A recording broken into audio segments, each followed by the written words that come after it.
히브리서 저자는요, 이 5장 후반부와 6장 1절부터 3절의 내용에서 무엇을 강조했었냐면 신앙의 초보적 수준에 머물러 있으면 안 된다.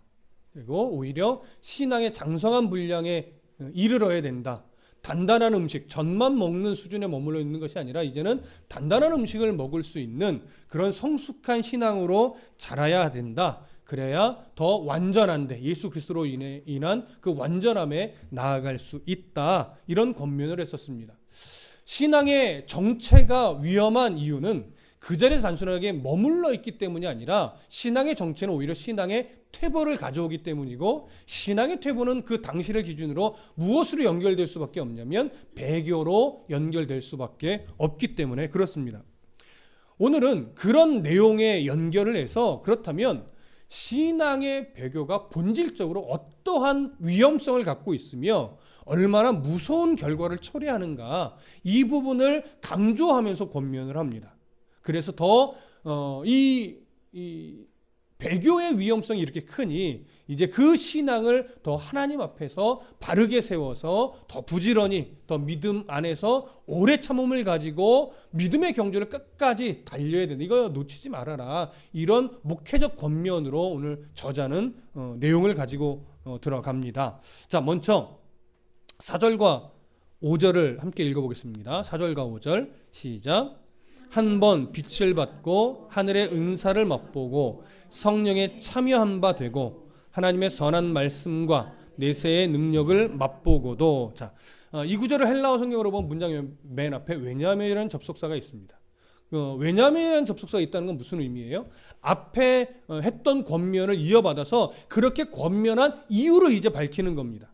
앞에서 신앙의 초보적 수준에 머무르면 안 된다. 장성한 분량에 이르러야 한다. 계속 말씀을 배워야 되고 더 성숙함으로 나아가야 된다. 근데 이렇게 권면한 이유가 무엇인지 아느냐라고 하면서 먼저 무엇을 드러내냐면 회심하여 예수를 믿게 되었을 때 경험하게 되는 당시를 기준이, 물론 오늘날도 마찬가지지만 예수를 믿어, 그러니까 회심하고 예수를 믿게 되었을 때 경험하게 되는 5가지 요소를 먼저 드러내는 겁니다. 자, 그 5가지 요소가 보일 겁니다. 첫 번째 뭐예요? 한 번 빛을 받고입니다. 자, 한 번 빛을 받는다. 어떤 의미일까요? 이거는 분명한 회심의 경험입니다. 그래서 한 번이라는 표현을 쓰는 거예요. 왜냐하면 회심은 반복적으로 일어나는 사건이 아니에요. 오늘 회심했나? 회심했는데 신앙이 엉터리로 살았어. 그러니까 다시 또 하나님 회심하고, 근데 또 엉터리로 살았어. 다시 또 회심하고, 이런 일은 없습니다. 이게 신앙의 진리죠. 기독교 신앙은 기독교 신앙 안에서 한 사람이 한 예수 그리스도를 만나 영접하는 이 회심의 사건은 딱 한 번 일어나는 겁니다.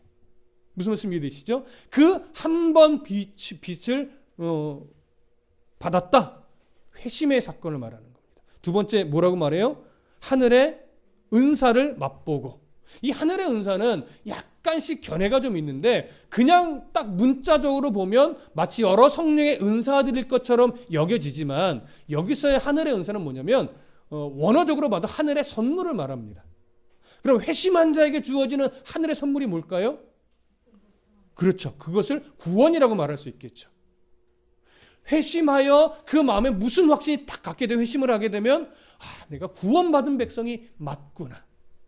이 구원에 대한 확신의 경험들, 이게 바로 오늘 두 번째로 말하고 있는 하늘의 은사를 맛본다라고 하는, 하늘의 은사를 맛본다라고 하는 표현의 의미입니다.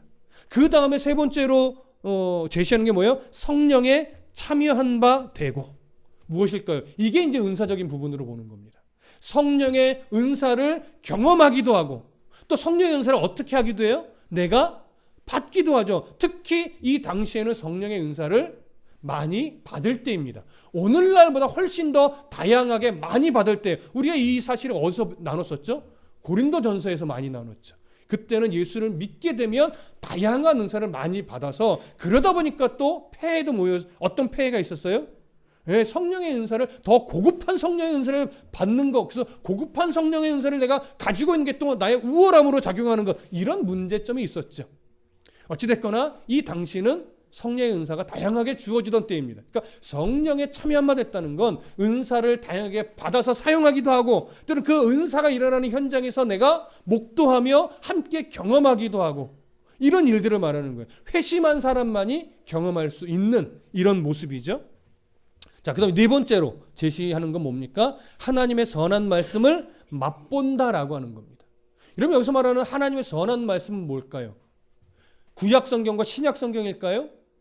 당시 아직 신약 성경은 완성되지 않았을 때예요. 그러니까 구약 성경에서 기록된 하나님의 말씀, 다시 얘기하면 구약 성경에서 약속했던 하나님의 그 언약들, 그리고 신약 시대 이 당시에 여러 교사들이나 사도들을 통해서 전해졌던 복음의 메시지들, 이런 것들 안에 담겨 있는 하나님의 약속들일 겁니다.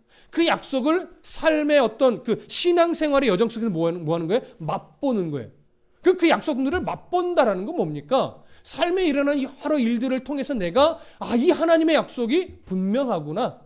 예를 들어 하나님이 나를 버리시지 않는다 했으면 인생의 경험 속에서 나를 버리시지 않는 하나님의 사랑을 하게 되면서 확신하게 되는 거예요. 이런 여러 약속들에 대한 경험과 신뢰와 확신들, 이런 것이 뭐예요? 하나님의 말씀을, 하나님의 선한 말씀을 맛본다라고 하는 표현의 의미입니다. 또 하나 이어서 내세의 능력을 맛본다. 그럼 내세의 능력은 뭐겠습니까? 마지막 때 우리에게 주어질 새 하늘과 새 땅에 대한 확신이겠죠. 그 새 하늘과 새 땅에 대한 확신도 그냥 귀로 들어서 확신하게 되는 것이 아닙니다. 인생을 겪어가면서 여러 하나님의 섭리 가운데 정말 우리는 하나님의 나라, 새 하늘과 새 땅에 대한 소망이 없으면 참 안 되는 존재이구나. 근데 그 나라가 정말 있구나. 나는 죽으면 정말 그 나라 가는 백성이 맞구나.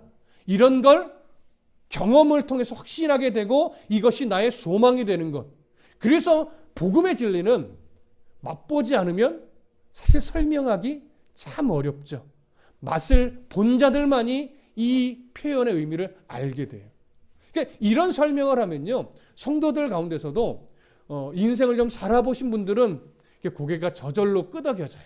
근데 아직 젊은 청년들은 무슨 말씀인지는 알겠는데 가슴에 확 와닿는 게 아니니까 아직 고개는 잘 안 끄덕여지는 이런 모습들을 보지만, 어찌됐거나 이런 경험들은 예수 그리스도를 회심하여 예수 그리스도를 믿고 그분의 은혜를 또 말씀 안의 언약을 인생 속에서 경험하고 확신하게 되는 과정 중에서 맛보게 되는 겁니다. 그러나 이 5가지를 대표적으로 든 이유는 이것이 예수 그리스도를 영접했던 그 초기에 충분히 경험할 수 있는 것이었고, 당시에 예수 그리스도를 믿은 자들은 주로 이 5가지를 경험해 왔기 때문에 오늘 히브리서 저자가 이 5가지를 지금 끄집어내고 있는 겁니다. 그런데 이렇게 예수를 믿어 경험하게 된 5가지 요소들을 제시하면서 어떤 말을 맨 마지막에 덧붙이냐면, 이러한 능력을 맛보고도, 이렇게 얘기합니다. 이렇게 해서 다음 구절로 연결하는 거예요. 그럼 맛보고도라고 하는 이 표현은 긍정적인 내용으로 연결하는 표현이겠습니까? 부정적인 내용으로 연결하는 표현이겠습니까? 그렇죠. 부정적인 내용으로 연결하는 표현이에요. 그럼 그 부정적인 내용이 뭐냐? 6절입니다. 함께 읽어보겠습니다. 시작. 타락한 자들은 다시 새롭게 하여 회개하게 할 수 없나니 이는 그들이 하나님의 아들을 다시 십자가에 못 박아 드러내놓고 욕되게 함이라. 자, 그러한 어떤 구원받은 백성이 경험하게 되는 여러 요소들을 경험했음에도 불구하고 그 다음에 어떻게 돼요? 타락한 자들은, 이렇게 표현합니다.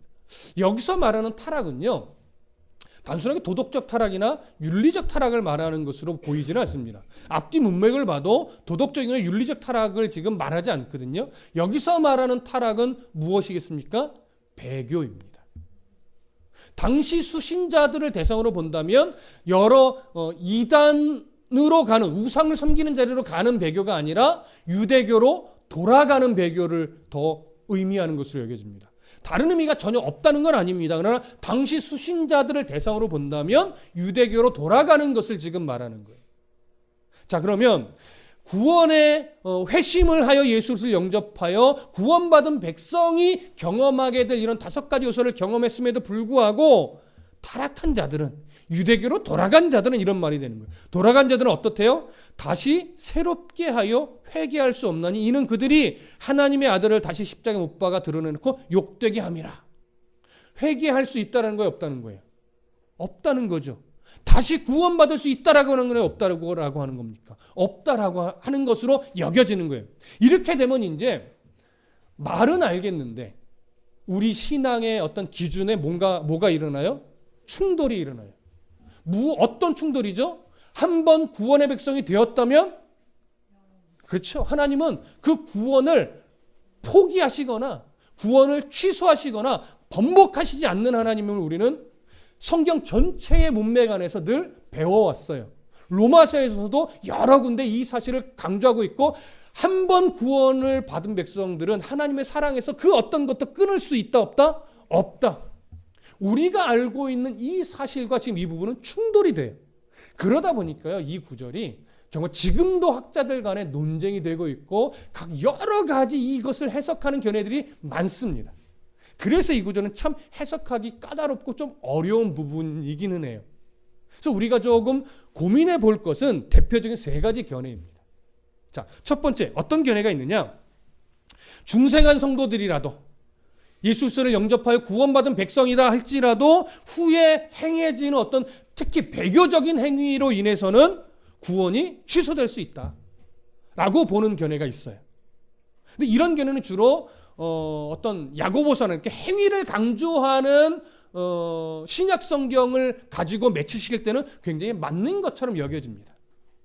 그러나 로마서나 다른 어떤 복음서나 서신서들의 전체적인 문맥 안에서 보면 이 부분은 옳다라고 여겨지지 않습니다.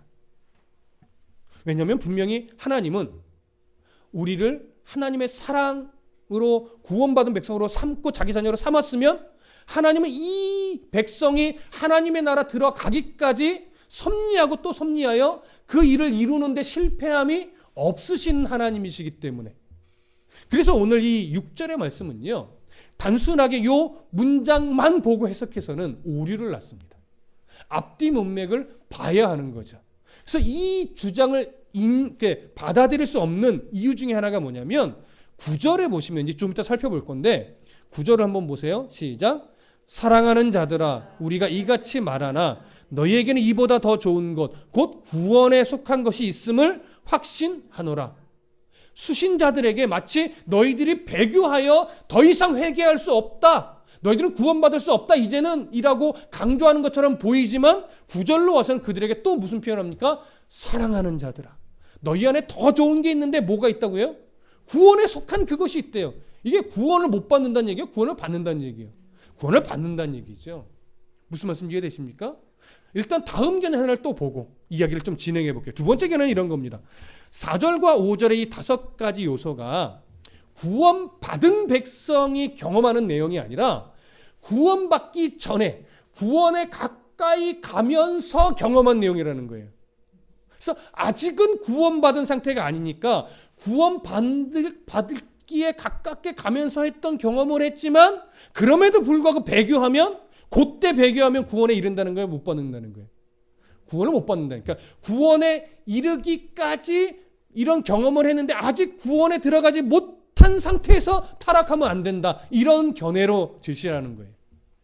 그러나 그건 우리가 또 받아들이기 어렵죠. 왜냐하면 4절과 5절이 분명히 구원받은 백성이어야만 할 수 있는 경험이에요. 그리고 또 6절에서 이렇게 표현하죠. 타락한 자들은 다시 새롭게 하여 회개할 수 없다. 다시 새롭게 하여 회개할 수 없다는 건 뭐예요? 이전에 이미 회개를 했었는데 또 다시 회개할 수 있는 일은 없다라고 하는 의미죠.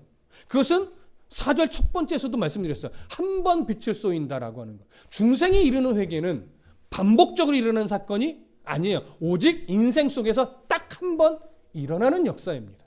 그리고 하나님 그 회심을 끝까지 붙잡고 구원으로 이끌어 내시는 하나님임을 우리는 확신합니다. 그렇죠? 그래서 두 번째 견해도 사실 우리가 인정하기는 좀 어렵습니다. 그러면 세 번째 견해예요. 세 번째 견해는 어떤 거냐면 중생한 성도에게 배교가 가지고 있는 본성이 얼마나 위험하고 심각한지 알려주기 위한 의도로 예를 들어 설명하는 것이다. 그러니까 가정하여 설명하는 것이다. 이런 것으로 보는 겁니다. 여러분은 어떻습니까? 이 세 번째 견해가. 그나마 문맥과 맞고 우리들이 성경 전체에서 배워왔던 구원의 확실성과 충돌되지도 않지요. 그래서 저도 이 세 번째 견해가 맞는 것 같습니다. 오늘 여기서 타락한 자들이라고 하는 표현을 그래서 써보니까 새 번역 성경이나 다른 몇몇 성경에는요, 이것을 어떻게 번역했냐면 타락한다면 이렇게 번역을 했습니다. 물론 약간의 문맥을 고려한 의역이기는 하지만 저는 타락한다면 이렇게 의역하는 것이 오히려 더 전체 문맥상 이 6절을 더 잘 표현한 것으로 여겨집니다. 그래서 우리는 이 6절을 예수를 믿어 구원받은 백성이 타락해서 더 이상 너는 구원받을 수 없어 이런 의미가 아니라 예수를 믿고 구원의 경험을 했어도 종종 신앙의 어떤 그 시험이 들어서 때로는 교회를 떠나기도 하고 때로는 내가 잘못 믿었나? 때로는 의심하기도 하지요. 이런 거는 우리 주변에서 종종 봅니다. 그렇게 신앙의 어떤 흔들림이 있다가 얼마든지 다시 돌아와서 더 깊고 온전한 신앙의 걸음으로 나가는 성도들을 많이 봅니다. 그래서 이 부분은 그러한 어떤 배교의 위험성 앞에 놓여 있는 수신자들에게 너희들 정말 유대교로 돌아가려는 마음을 지금 가지고 있는데 막 진짜 돌아갔다라고 가정을 해보자. 신앙이 유대교로 되돌아갔다면 그것은 예수 그리스도의 그 구원의 은혜를 버리는 것과 똑같다. 아니 다시 예수를 십자가에 못 박는 것과 똑같다. 그런 상태로는 다시 구원에 이를 수 있다 없다? 이를 수 없다. 여러분 원리적으로는 당연한 겁니다. 예수를 버리고 배교했어요. 그래서 배교한 것이 진리인 양 착각하고 죽을 때까지 산다면 그 사람이 구원 못 받는 건 원리적으로는 당연한 거죠. 무슨 말씀 이해되십니까? 그래서 오늘 우리는요, 세 번째 견해를 취할 건데 오늘 본문에서 우리가 놓치지 말아야 될 것은 뭐냐면 이 히브리서가요, 굉장히 히브리서 저자가 아주 어휘 하나도 신중해서 썼지만 이게 교리적 서신이 아니라는 거예요. 교리를 가르치기 위한 책이 아니라 목회적 서신이라는 걸 놓치시면 안 됩니다. 여러분, 목회적 서신이라는 건 뭡니까? 이 수신자들의 영적 상태에 따라 그 간절한 마음을 서신에 담는 거죠. 만약에 수신자들이 구원의 어떤 확실한 구원의 마음에서 좀 흔들리고 있다면, 정말 내가 받은 구원이 맞나? 내가 정말 하나님 나라 분명히 가나? 이런 마음에 어떤 흔들림이 있다면 오늘 히브리 저자는 어떠한 서신의 내용을 쓸까요? 너 구원은 취소되지 않는다. 하나님의 한 번 이 빛을 받은 사람은 하나님이 절대 잃어버리지 않는다. 이런 내용을 쓰겠죠. 근데 오늘 수신자처럼 유대교로 돌아가려고 하는 자들에게는 그 돌아갔을 때에 얼마나 위험한 일이 벌어지고 얼마나 심각한 일이 벌어지는데 일단 경고적 권면을 먼저 할 수 있을 겁니다. 충분히.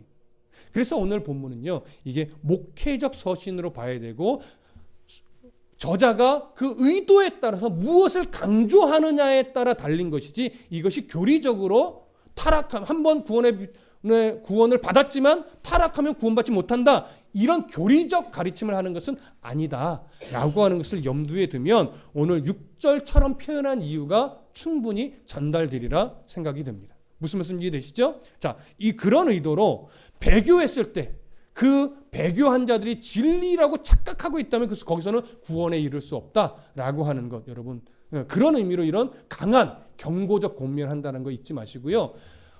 저자가 이렇게 권면을 할 수밖에 없는 이유가 한 가지 있습니다.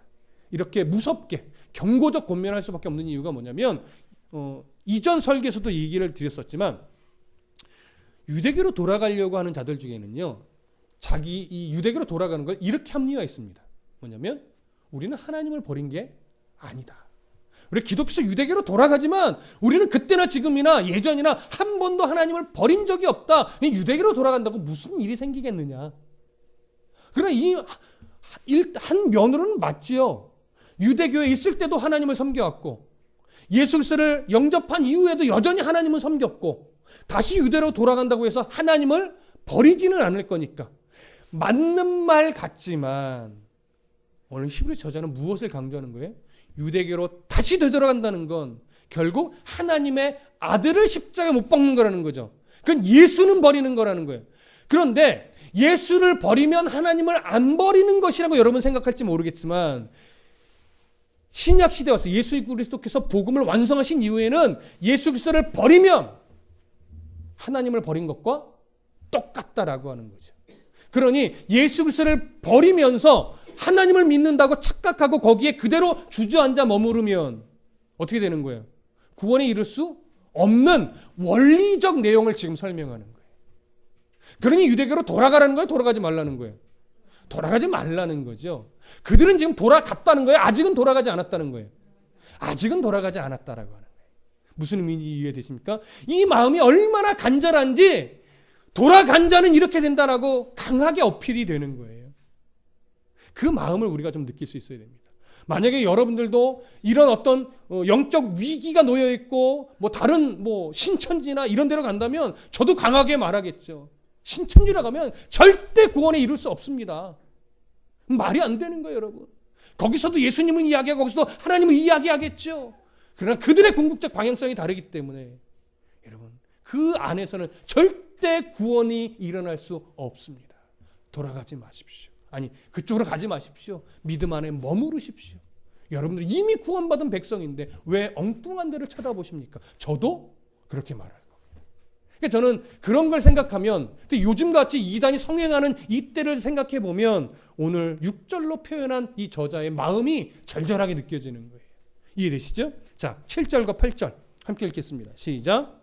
땅이 그 위에 자주 내리는 비를 흡수하여 밭가는 자들이 쓰기에 합당한 채소를 내면 하나님께 복을 받고 만일 가시와 엉겅퀴를 내면 버림을 당하고 저주함에 가까워 그 마지막은 불사름이 되리라. 배교의 심각성과 그 위험성에 대한 추가적인 설명이에요. 비유로 설명을 하는 건데 여러분 땅에 자주 비가 내리면 그 땅은 동일하게 비를 흡수합니다. 다. 무슨 말씀인지 이해되시죠? 비가 여기 지역에 다 오는데 여기는 흡수하고 여기는 흡수하지 않고 이런 일은 없어요. 좋은 열매를 내는 땅만 물을 흡수하고 가시와 엉겅퀴를 내는 데는 흡수하지 않고 이건 아니에요. 동일하게 하나님이 내리시는 비를 다 흡수하는데 처음에 비를 내리고 흡수할 때는 모르죠. 티가 안 나니까. 근데 시간이 흘러 내는 결과물을 보면 하나님의 은혜 안에 있는 땅은 뭘 내요? 좋은 열매, 밭을 가는 자가 쓰기에 합당한 열매를 내는 거예요. 그러면 그 합당한 열매를 내는 자는 하나님의 복이 임한 거죠. 복을 받은 거죠. 근데 똑같은 비를 맞은 것으로 여겨지는데 결과물이 밭을 가는 자가 쓰기에 합당한 것이 아니라 엉겅퀴와 가시를 낸다면 그건 주인이 쓰기에 합당하지 않으니까 당연히 잘려서 어디에 던져버리는 거예요? 불 가운데 던져버려서 불쏘시개로 쓰는 거죠.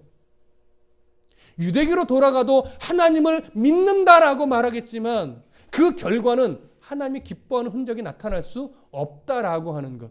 그걸 오늘 저자가 보여주는 겁니다. 동일한 하나님을 부른다 치지만 결과가 다르지요. 여러분 신천지도 하나님 부릅니다. 여호와 증인도 하나님 부릅니다. 통일교 하나님 부릅니다. 근데 우리는 그들이 부르는 하나님 똑같다라고 그들은 말하겠지만 우리는 똑같아 보이지 않습니다. 왜? 나중 결과는 분명히 다를 것을 알기 때문에. 오늘 이 이해는 그런 의미입니다. 동일하게 하나님을 부른다고 다 똑같은 신앙이 아닙니다. 예수 그리스도를 분명하게 나의 주, 나의 하나님으로 믿고 구원에 이르러서는 예수 그리스도 외에 그 어떤 것도 없다. 그리고 하나님의 말씀을 바꾸는 것이 아니라 하나님의 말씀 그 안에서 드러내놓고 있는 하나님, 하나님의 말씀 그 안에서 드러내신 예수 그리스도, 그분만을 우리 신앙의 기준으로 삼는 것. 이것 외에 무엇인가를 덧붙이거나 왜곡시키면 아무리 하나님 예수님을 찾아도 그 안에서는 동일한 신앙의 결과물이 나올 수 없다라고 하는 것. 우리에게 예를 들어 지금 강조하여 설명하는 것. 저자의 안타까움이 고스란히 담아있는 예죠. 자, 그러면 이제 이런 경고적 권면을 했다면 이제 저자는 경고적 권면이 아니라 이제는 그들에게 조금 더 부드럽게 좋은 목회적 권면으로 들어갑니다. 자, 몇 절을 보시냐면 9절을 보겠습니다. 함께 읽습니다. 시작. 사랑하는 자들아, 우리가 이같이 말하나 너희에게는 이보다 더 좋은 것, 곧 구원에 속한 것이 있음을 확신하노라. 저자는 이렇게 말하는 겁니다. 사랑하는 자들아. 지금 배교의 위험성에 놓여 있는 자들에게 그들은 배교했다, 너희들은 가능성이 없다, 이렇게 얘기하는 것이 아니라 너희들은 아직 배교하지 않았다. 그래서 그들에게 사랑의 마음으로 사랑하는 자들아, 이렇게 말합니다. 우리가 지금 이같이 말하나, 이같이 말하는 건 뭐예요? 배교의 위험성을 놓고서 강하게 경고적 메시지를 너희들한테 전했지만 그 다음에 이렇게 말, 너희에게는 이보다 더 좋은 것, 곧 구원에 속한 것이 있음을 확신하노라. 이보다 더 좋은 것이 뭐겠습니까? 그들의 마음에 흔들려서 유대교로 돌아가려고 하는 것, 유대교에 있는 그 여러 가지 것, 그런 것들보다 훨씬 더 좋은 것, 그게 뭐예요? 바로 구원에 속한 것. 구원에 속한 것은 무엇이겠습니까? 구원받은 백성이기에 가질 수밖에 없는 흔적들이 네 안에 있다. 또 하나님의 선택하여 붙잡아 주시는 그 은혜가 너희 안에 이미 있는 것을 내가 확신한다. 너희들이 아무리 하나님을 떠나려고 해도 하나님은 너희를 포기하지 않는다? 포기하지 않는다. 오늘 저자는 그걸 말하고 싶은 거예요. 너희들이 세상의 어려움 때문에 지금 유대인들의 어떤 배척 때문에 그런 것으로 인해 힘들고 어려워서 다시 유대교로 편하게 돌아가려고 하는데, 또 예수 그리스도의 구속의 은혜가 희미해져서 너희들의 신앙의 어떤 예전 습성 때문에 자꾸 유대교 율법으로 돌아가려고 하는데, 하나님은 너희를 포기하지 않는다. 너희 안에 하나님의 선택이 있고 하나님의 사랑이 있다. 나는 그것을 보았고 나는 그 하나님의 사랑하심을 나는 확신한다. 이 얘기를 하는 거죠. 자, 그래서 무엇을 얘기합니까? 10절 함께 읽습니다. 시작. 하나님은 불의하지 아니하사 너희 행위와 그의 이름을 위하여 나타낸 사랑으로 이미 성도를 섬긴 것과 이제도 섬기고 있는 것을 잊어버리지 아니하시느니라. 지금 이것은 유대교로 돌아가려고 하는 수신자들의 모습을 설명한 거예요. 이미 너희들의 행위, 그리고 예수 그리스도의 이름을 위해서 나타난 사랑의 흔적들을 내가 이미 알고 있다. 그 사랑으로 어떻게 했대요? 성도를 섬겼대요. 근데 그게 옛날에 잠깐 섬긴 것이 아니라 지금도 그 섬김은 가지고 있대요. 무슨 말씀 이해되세요? 그런 흔적들을 볼 때 하나님은 너희들의 그 예수 그리스도를 회심했던 흔적들, 또 회심했던 그 흔적을 가지고 예수 그리스도의 사랑으로 섬겼던 것, 하나님은 외면하시는 것이 아니라 지금 배교하려고 하는 마음을 품었기 때문에 하나님이 야 너희들은 안 되겠다고 버리는 것이 아니라, 하나님은 배교하려고 하는 너희들의 연약함을 보는 것이 아니라 하나님 회심했던 그때를 보고 계시고, 회심하여 성도를 섬기고 꾸준히 성도를 섬겼던 그 모습을 하나님은 지금도 기억하고 계신다. 만약에 하나님이 그런 너희들을 버리신다면, 그런 너희들을 그냥 외면하신다면 하나님은 불의한 하나님이라는 거예요. 그런데 무엇을 먼저 이야기해요? 하나님은 불의하지 않는 분이라고 이야기를 합니다. 불의하지 않는다는 게 결국 뭡니까? 너희들의 회심을 받아 인정하신 하나님이 그것을 번복하시지 않는다라고 하는 거죠. 그래서 앞에서 얘기한 것과 동일한 의미입니다. 그래서 저자가요, 수신자들에게 자꾸 뭘 강조하는 거냐면, 이제 시선을 바꿔라. 너희는 환경을 보고서 유대교로 돌아가려고 하고, 너희들의 종교적 어떤 그 감성 때문에 유대교로 돌아가려고 하지만, 너희들을 바라보는 하나님의 시선을 봐라. 하나님의 마음을 좀 봐라. 과연 유대교로 돌아가는 것이 옳은지 하나님의 마음을 너희들이 본다면 돌아가지 못할 것이다. 그걸 지금 사도 바울이 강조하여 말하는 겁니다. 자, 이제 11절과 12절 함께 보시죠. 시작.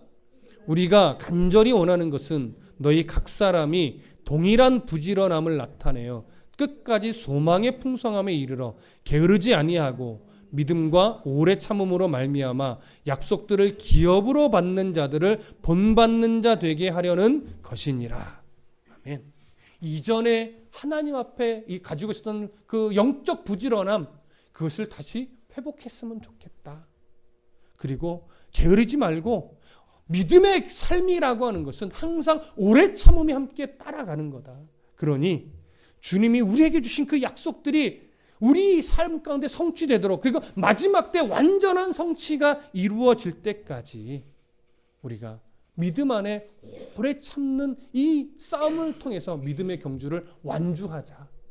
오늘 이것이 히브리 저자의 권면의 내용입니다. 여러분, 이 내용을 읽고 설교를 나누는 저나 여러분들도 이 말씀을 늘 거울 삼아서 어떤 삶의 어려움 속에서 신앙의 회의가 올 때 절대 흔들리지 말아야 될 것은 자명합니다. 또한 우리 주변에 조금 더 신앙이 견고해졌으면 하는 이런 바람을 갖게 되는 주변의 사람들이 여럿 있잖아요. 히브리 저자가요, 이런 마음은 놓치지 않았습니다. 뭐냐면 저런 사람들이 하나님을 떠나면 어떡하지? 하나님이 저들을 이제는 포기하고 하나님 외면하시면 어떡하지? 이런 생각은 하지 않았어요. 하나님이 절대 포기하시지 않는다는 걸 알아요. 그렇다고 해서 방관자처럼 하나님이 포기하지 않으니 네 할 대로 해봐. 이런 태도는 취하지 않았어요. 그들에게 그 삶이 얼마나 신앙의 인생을 돌아가게 하는지는 그들에게 권면으로 알려줬죠. 그러면서도 그는 신뢰가 있었습니다. 그들에 대한 신뢰가 아니라 그들을 사랑하여 포기하지 않으시는 하나님에 대한 신뢰가 있었다는 거예요. 그러니까 우리가 놓치지 말아야 될 게 바로 그거예요. 우리들의 어떠함 때문에 우리를 외면하시지 않는 하나님이라는 걸 내 마음에 굳건한 신뢰를 가질 때 우리의 어떤 신앙이 뭐라고 표현해야 될까요? 우리의 신앙이 연약해지지 않습니다. 또 누구로 인해 불안해지지 않습니다. 그래서 가장 중요한 건 뭐냐면 정말 그 사람이 복음을 받아들였던 경험이 분명한가. 그리고 또한 우리가 주변에서 함께 할 때 그들에게 정말 복음이 무엇이고 구원받은 백성이 무엇인지에 대한 어떤 흔적들을 잘 보여주고 있는가. 왜냐하면 복음이라는, 회심이라는 것은요, 누구를 통해서 일어날지 알 수 없어요. 겉으로 볼 때는 회심이 일어난 것 같지만 아직 회심을 안 한 사람도 있고, 겉으로 볼 때는 회심을 안 한 것 같은데 속으로는 누구 못지않은 깊은 회심을 한 사람도 있지요. 그러니까 우리는 그것을 나름대로 분별은 할 수 있으나 우리가 단정지어서 이 사람은 회심한 사람, 회심하지 않은 사람 이렇게 말할 수는 없단 말이죠. 그렇기 때문에 결과물은 하나님 나라 가야만이 드러나는 거지만 우리들은 그들에게 구원의 백성의 모습을 놓치지 않고 보여주고, 또 강단에서는 당연히 뭐 사사로운 말을 전하는 것이 아니라 구원의 하나님을 증거하는 건 당연하겠죠. 그러는 중에 우리가 가져야 될 것은 이제 저 성도를, 저 형제를, 저 지체를 사랑하시는 하나님, 그분으로 인해 이제 저 형제는 분명히 신앙이 견고해지겠구나. 이런 신뢰를 갖고 기다려주는 것, 또 본을 보여주는 것, 이런 싸움이 이제 우리의 싸움인 겁니다. 하나님의 그 사랑, 우리가 먼저 분명히 가지고 주님 부르실 그때까지 이 믿음의 경주를 잘 싸워서 믿음의 온전한 그 오래 참음의 인내가 아름답게 이렇게 만들어지시기를 간절히 소원하고 축복합니다. 기도하겠습니다.